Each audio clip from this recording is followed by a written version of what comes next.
Kicking off Week 18 of the NFL season, the Kansas City Chiefs travel to see the Las Vegas Raiders. Will the Chiefs be able to maintain their dominance over the AFC West?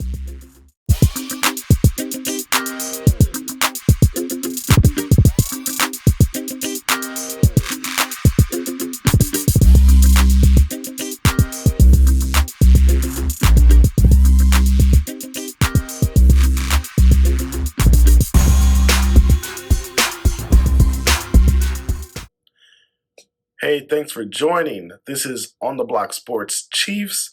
My name is Anthony. If you are new to the channel, definitely give me a follow at Anthony D Hatton 2, and also check out arrowheadaddicts.com because not just me, I have a few articles that I write there sporadically, but the whole team at Arrowhead Addict, they put out content on the daily. So you want to definitely follow them and check out the website and also the YouTube channel there.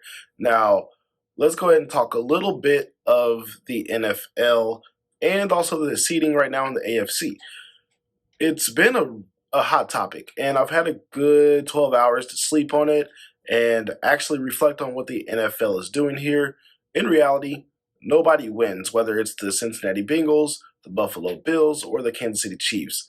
In my opinion, I think the Chiefs get a little bit screwed just because I think the Bengals probably would have came away with the victory over the Buffalo Bills, but that's neither here nor there. We're all just happy that DeMar Hamlin is improving. He's showing those signs of recovery. He's progressing throughout this traumatic experience that the Buffalo Bills and the whole NFL and sports community has endured. So what I will say is that the Bengals, they really need to win against their last game of the season is against the Baltimore Ravens, who has done really well even though Lamar Jackson has been hurt. Tyler Huntley facing Joe Burrow, I'm going to say the Bengals need to come away with the win, and they should come away with the win in that game. Now, the Kansas City Chiefs, their championship game is most likely going to be on a neutral site. It sounds like if the Chiefs win and take care of business against the Raiders, what's going to happen is the Bills would need to lose in order for the Chiefs to really have that home field advantage throughout the AFC. But the good news is that they're going to have a bye week. As long as they take care of the Raiders, they will end up being the number one seed in the AFC, and I'm happy for that. The biggest regret, I'm pretty sure Patrick Mahomes would tell you, Travis Kelce would tell you, all the guys on the team, Andy Reid, everybody included, would probably say dropping the game against the Indianapolis Colts. That one has come back to haunt them. And that's something that you just can't happen to the team. You can't have that many mistakes, and there's a reason why. Later in the season, you don't want to have your destiny controlled by outside forces. Take care of business, and you wouldn't have the situation where your championship game is probably going to be on a neutral site. If you face the Buffalo Bills, and possibly even if you face the Cincinnati Bengals. And not to mention, the Chiefs lost head-to-head against both teams. So, in reality, I'm not too upset as a Chiefs fan because they could have taken care of business throughout the season, and they also could have beaten the two other top competitors in the conference. Now, not just looking at the AFC as a whole, we're going to go ahead and focus and bring this down to the AFC West level. We all know the Chiefs have dominated the AFC West ever since Andy Reid has taken over as the Chiefs head coach. Specifically, this season, the Chiefs have won each AFC West game. They're 5-0 so far at this point in the season, but each game has been close. And earlier in the season, the Kansas City Chiefs played in Week 5 against the Las Vegas Raiders. That one was in Kansas City. They ended up needing to come back against the Raiders, and they won 30-29 in a comeback win. It was magnificent. That was the game where the Chiefs fans let the officials hear it because that officiating crew has a history. Chris Jones had a huge fumble sack and a forced fumble that he got that was called a roughing the passer. that's neither here nor there. The Chiefs got the win. Travis Kelce had the huge 4-touchdown game. Now, that is something that will carry over to this game, but what will not carry over is Derek Carr. We all know that the Raiders' starting quarterback is now going to be Jarrett Stidham, who put on a impressive first start in the NFL last week against the Cincinnati. I'm sorry. He put up an impressive first start against the 49ers, who has an impressive defense. So a lot of people say they're the best defense in the NFL, but Jarrett Stidham, he's someone who has history with Josh McDaniels, so I think he's going to do a pretty good job against this Chiefs defense. Now, it all depends on whether the Raiders will actually play like this is their Super Bowl, because it really is their Super Bowl. They're 6-10, which in that case, you're going to be facing a Raiders team who's going to want to ruin any chance of the Chiefs getting that number one seed. Jarrett Stidham, I think he is someone that he has not been high regarded thus far in his NFL career, but as I mentioned before, him and Josh McDaniels have a history in New England, and it was somebody that you don't really know what to expect when you're the Kansas City Chiefs. Steve Spagnuolo, he's going to have his homework, and I think the Chiefs need to execute on defense. The number one seed is on the line, and I think the Chiefs have a bigger focus at wanting to make that number one seed count and actually achieve that status, whereas they have Super Bowl aspirations. The Las Vegas Raiders, this is their Super Bowl, so the Chiefs need to come out and be ready for anything. It'll be another hard-fought divisional game. The rivalry games are always that way. Let's go ahead and get into the numbers here just a little bit as well. For Kansas City, they before I actually get into that, it was worth noting that Mecole Hardman, he was activated off of IR, and I think he'll actually get a little bit of run in this game. We will see just how much and how many snaps the Chiefs want to include him in, but that is huge because you're going to need him. He's mostly regarded as your second best wide receiver behind Juju Smith-Schuster. For the Chiefs offense, they're number one in points scored per game. Again, they've been going here back and forth with the Philly and Dallas, but they're number one again, whereas the Raiders, they're 12th in the league, averaging almost 24 points per game. And that's pretty much indicative of the Raiders. Their whole offense is slightly above average. The Raiders are 11th in passing yards, and they're 11th in total yards, and they're 16th in rushing yards. Now, the Raiders do have Josh Jacobs. He is a weapon out of the backfield.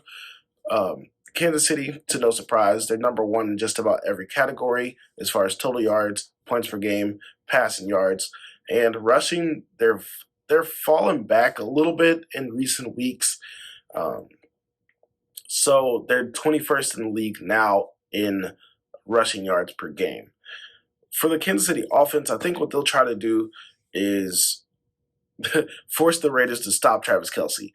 That's not really a secret, as last game showed you. He had 4 touchdowns. I think they're going to try to stop Travis Kelce, see if he can eat again. Even last time they double-teamed him, they tried to bump him and play physical. He didn't have that many yards. It was just in the red zone. He was a man amongst all these little guys on the other team, and it was just, I think, something that the Chiefs need to try to establish again if they can. Get Mecole some game speed reps and try to get his conditioning up to speed a little bit in game action. I also think the Chiefs offense will keep the Jerick McKinnon train coming. That's something that he's been on a tear, an absolute beast out of the backfield for Kansas City, blocking in the passing game and also rushing the ball at times. I think he'll do a good job with chipping Max Crosby, who is the Raiders' elite pass rushing defensive end. And with that, he'll also have some screen game plays because that's what he has been doing, and he hasn't been stopped to this point yet. For the Raiders, I think they will tried to use Jared Stidham's experience with Josh McDaniels. They probably have a whole playbook of things that Kansas City has not seen yet. So I think they'll use that to their advantage. It is his second game as a starting quarterback in the NFL. And I think what they'll try to do is get the ball into their superstars' hands. Josh Jacobs, Devontae Adams, Darren Waller, who's now healthy. He had missed a lot of the game last time they played. And this is really him getting back involved in things last week and this week as well. So the Raiders will do a good job at getting the ball into their playmakers' hands. And that's kind of what I expect them to do. For the defenses of each team, Kansas City is actually topping the Raiders. They allow fewer points per game and yards per game, whereas the Raiders are in that bottom tier. And I wasn't expecting that going into looking at this. But if you look at the season, the Raiders are 6-10. They haven't really been noting. They haven't noted, in my opinion, to really stop any offense that they've played. So the Chiefs are middle of the pack. They allow 20th in points per game at 22.3. But as far as yardage, they do a really good job at stopping the run. And also the Chiefs are middle of the pack as far as total yards they allow. So I think the Chiefs' game plan, what they'll try to do is Chris Jones, George Karlaftis, who's been a precocious beast at the defensive end position. Even though he's a rookie, he's a young rookie, he has shown why he was a first-round pick.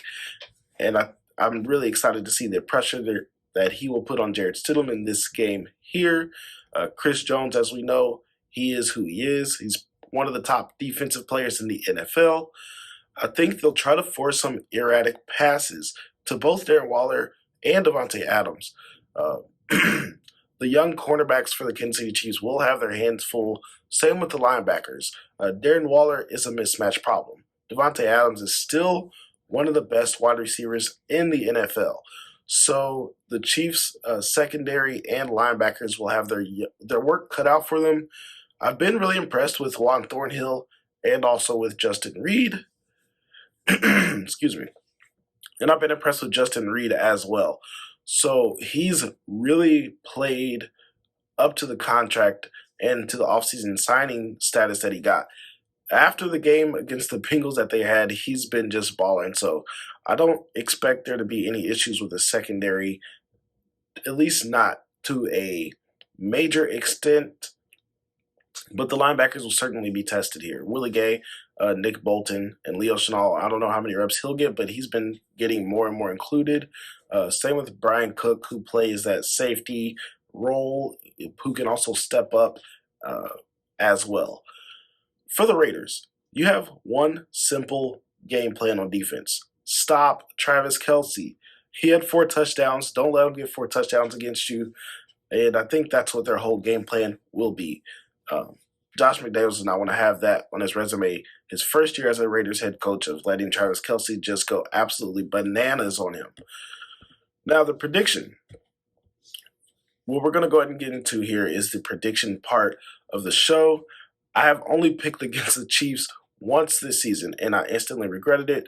That was the Chargers game. I thought the Chargers would come in and beat them the second time around at home, and they didn't. So I'm definitely not going to go against the Chiefs again in an AFC West divisional game. Even though their wins have been extremely close in the division, I think this one will be rather convincing. The final score will probably be close because Andy Reid, we all know he can get a little bit conservative in his play calling. If they get a nice lead, I think he'll also start thinking about the health of his players heading into the playoffs.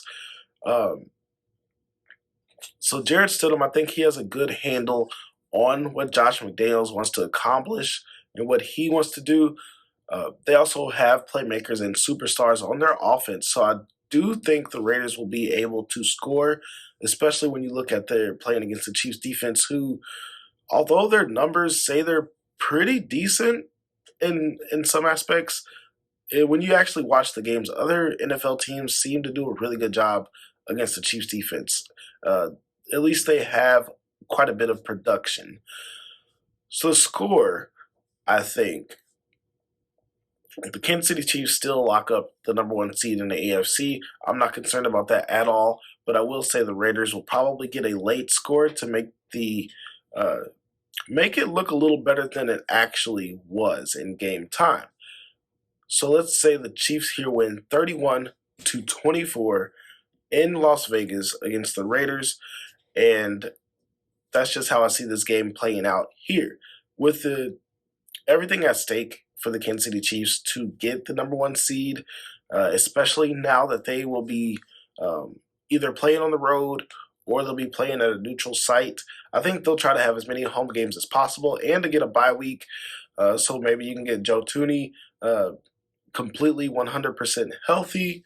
Maybe you can get Mecole Hardman also more ingratiated in the offense and actually back up to game speed. And we all know Andy Reid's track record coming out of a bye week. So with that being said, I want to say the Chiefs will win this game again, 31-24. Like, comment, and subscribe. Tell me what you all think and give me some feedback on the channel, and not just about the game, but about the channel. What can I do to make this a little better?